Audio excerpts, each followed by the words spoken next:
Hey guys, Neely here. It is first thing in the morning on Monday, and I did not get my weekend Q&A done over the weekend. Just had a busy weekend, you know how life is. But I did want to get it in because I got some good questions this week. So I am going to do it first thing in the morning. So you have my I woke up this way face and terrible lighting because the sun is not up yet.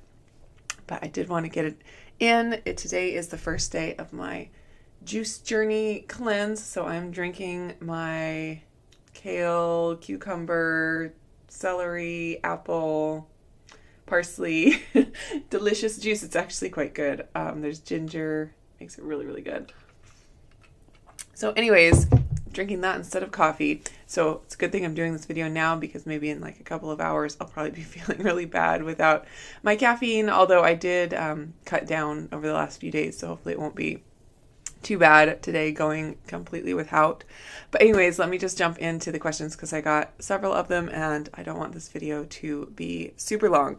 So let's see. TM Hooper asked about eating during breastfeeding. I talked about eating during the first trimester last week, and she asked, how do you handle eating and breastfeeding?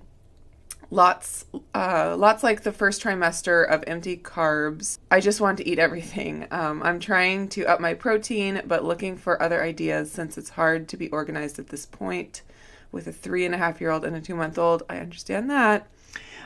So as far as breastfeeding, my struggle is whenever I am breastfeeding, I'm also trying to lose weight because I have this baby weight that I want to get off.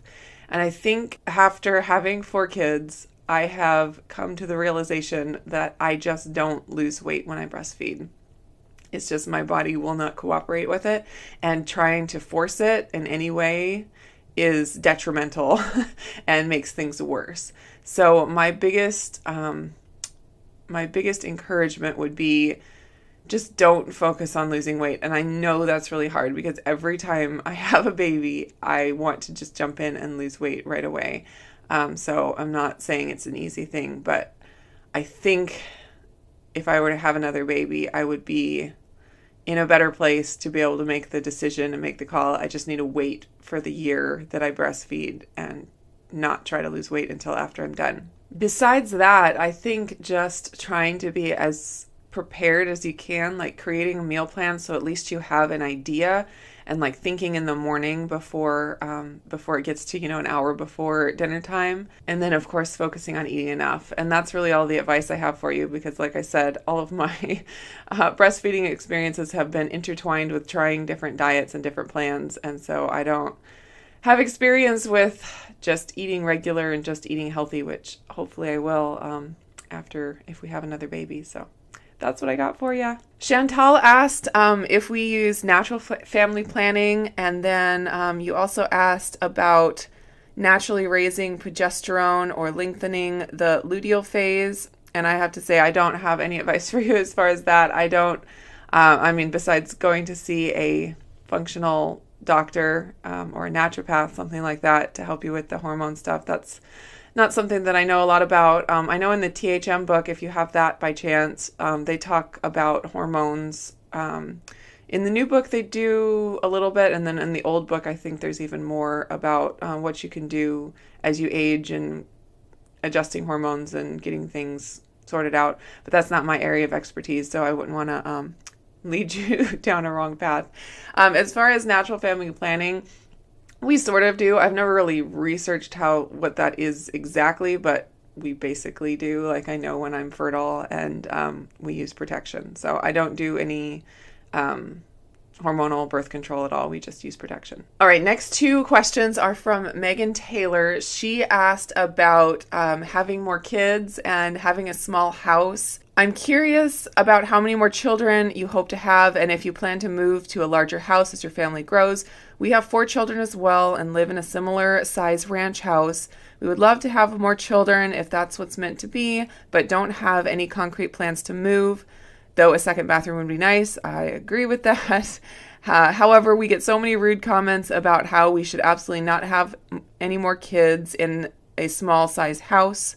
We don't care what others think about our choices, but it can be disheartening to hear things like that. Yes, I totally understand where you're coming from. We have a small house. In the main house, we have 2 bedrooms, and then we have the upstairs attic room that's a small little bedroom. So 3 bedrooms, but we only have 1 bathroom, just like you. And yes, it is a struggle. So we don't plan on moving. We've talked about it. We don't plan on selling our house. If we were to move, we would fix up our house and get it ready to rent and then move somewhere else. But I'm really not interested in that at this point.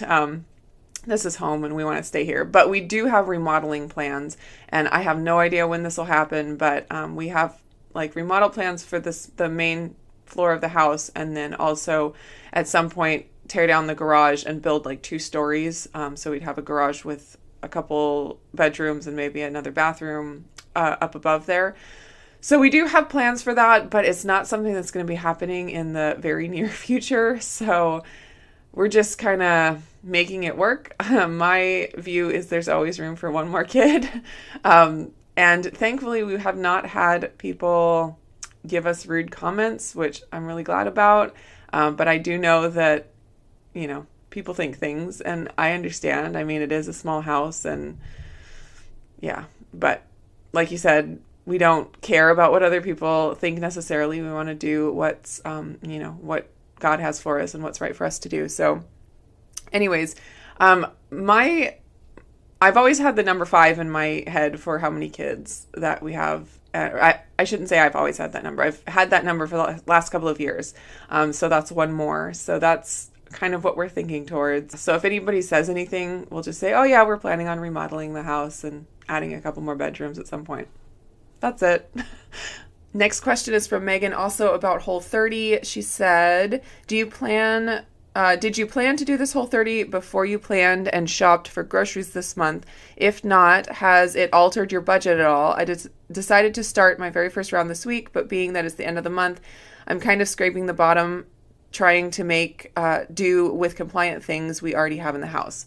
All right, so I did not plan on the Whole30 when I did my grocery shopping trip. And so I definitely have had to do like what you did, scrape together what we have that's compliant. But thankfully, a lot of the stuff that I had was compliant. So I have not had any trouble staying compliant on the Whole30. I had a lot of the stuff already. I did pick up like the ghee. I think that was the main thing. But even if I didn't have the money for that in the budget, I would have been able to make my own. But I have lots of meat in the freezer. I have lots of frozen vegetables right now. And mainly that's like, I always have, the healthy fats on hand. And so I had no problem making it work. Like I showed you in my most recent video from yesterday, when I shopped for the juice cleanse, that definitely was out of the budget. But I just put it in April's budget, and we kind of borrowed from April to make it work since the timing just worked out that way. So Whole30 was no problem at all, but definitely doing the juice cleanse has been a little spendy, and I will see how that goes by the end. I'm definitely planning on going to a different produce market or store to get cheaper produce than I did starting out. I wanted to try to get organic as much as possible, but it's just not in the budget to get all organic. So I'll do as much as I can like at Costco, but then besides that, I'll have to do just conventional. Last question is from Susan, and she asked about crocheting, which is one of my other passions.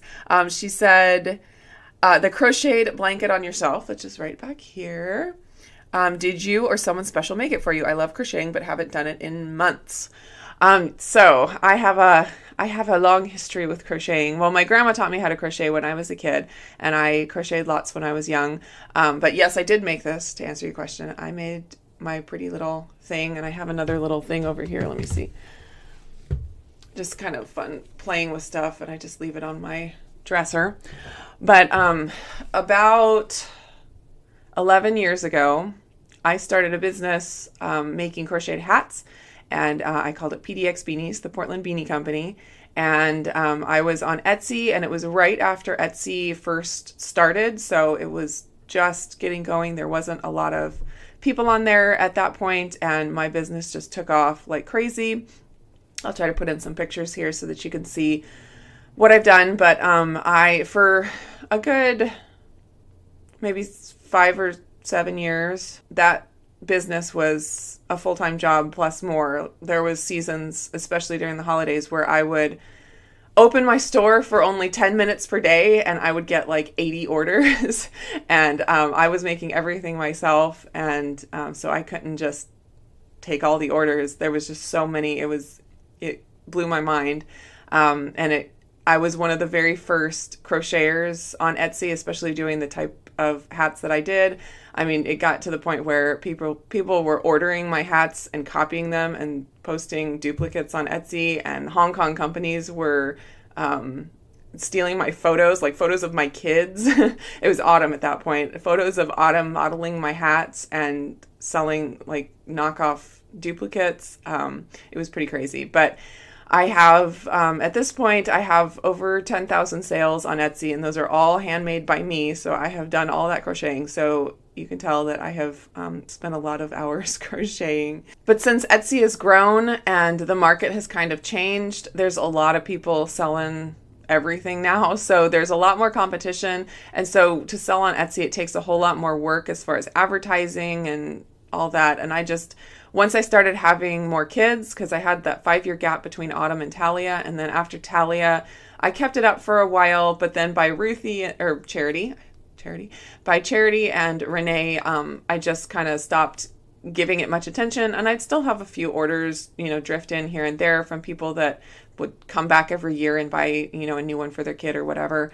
But I just kind of have ignored it, and then I'd make whatever orders came in, and gradually your listings expire, and just recently all of my listings have expired, and I've just kind of let it go. It just hasn't been worth it to continue. I had a good run, and it was a great season in my life. I made a ton of money in a time when we really needed it. It was just a huge blessing for what it was in the time, but it's kind of been something that I have let go at this point and been focusing a lot more of my energy on my YouTube channel, which has been very fun, very different, of course, but it's been absolutely amazing and so fulfilling. So I'm really glad. I'm really glad for the experience I've had, and I'm really glad that I'm kind of in a new season now. I went through the season of having lots of babies and doing that, and now I'm kind of enjoying this new venture of having this YouTube channel. So that is all the questions that I have. Thanks for coming along. I hope you guys enjoyed it. Leave down below any questions you want me to answer this coming weekend, and I will talk to you again soon.